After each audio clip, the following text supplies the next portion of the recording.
anda ribut petir, lepas tu dia punya apa, lightning tu apa, kilat. Okey, dia punya kilat. Okey, bila kilat berdentung tu, okey, dah selesai semua, dah habis hujan, dah kilat, kita buka pintu, kita keluar rumah, anda perasan tak masa tu udara sangat-sangat segar.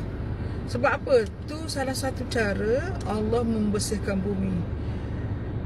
Dia punya tenaga bumi tu membersihkan bumi melalui kilat.